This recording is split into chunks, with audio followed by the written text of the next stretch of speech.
At the next scheduled Democratic debate, none of the Democratic candidates will be answering questions from Republicans, or from anyone else for that matter. In our fourth story in the countdown, CBS has canceled the December 10th debate after our next guest, John Edwards, and other candidates said they would not cross the picket line of striking CBS writers.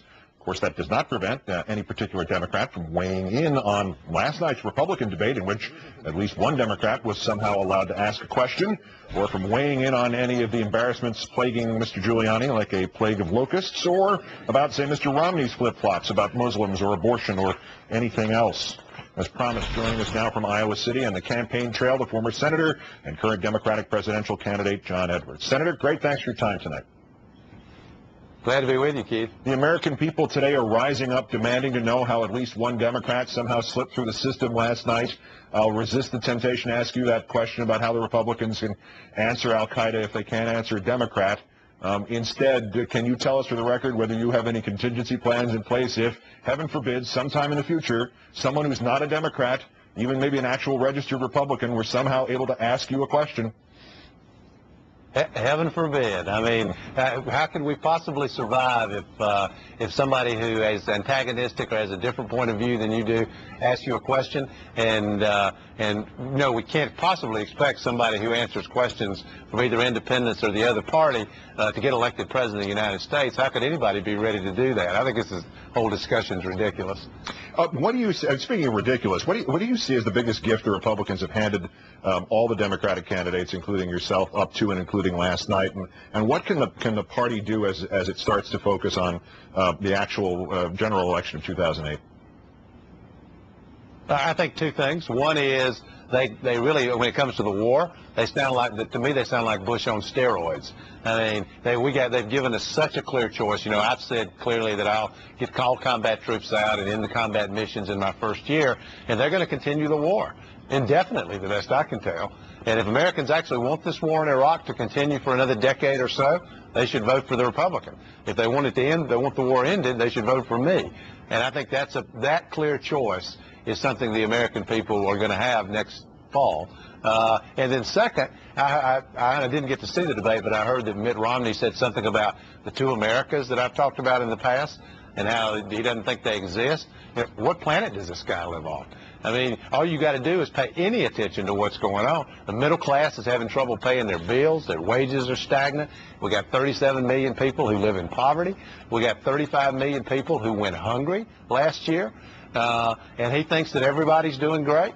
That's not the real world. And they are completely out of touch with what's actually happening and the fact that we have very well-financed, very powerful interests in Washington that have in many ways taken over the government and the democracy against the interests of most people in this country. You would think that even the two Americas that are constituted solely by those who are having their homes foreclosed on and those who are not would have registered in that debate last night. But there's a breaking news story. You mentioned Iraq. There's a breaking story about what Australia is going to do. The Prime Minister-elect, Kevin Rudd, who just succeeded or will succeed John Howard, who won weekend before last in the election, has just said it is his intent to, by the middle of next year, it's not a huge contingent, but it's 550 troops. He intends to get the Australian troops out of Iraq by the middle of next year. Do you have a reaction to that? Is that the kind of thing that builds momentum towards ending this thing?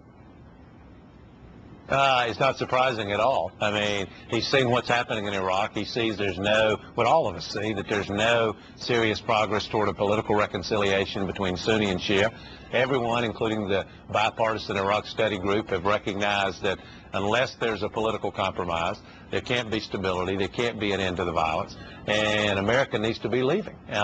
These people are going to eventually have to take responsibility for their own country, and I think we've reached that stage. And so I'm not at all surprised. I hadn't heard the news, but it doesn't surprise me. Yeah, it just happened a couple of minutes ago. Apparently, he made a speech in Sydney. Something that happened in a speech in Iowa during the week resulted in a lot of debate on the Democratic primary trail, whether President Clinton supported the invasion of Iraq or not, and he claimed not.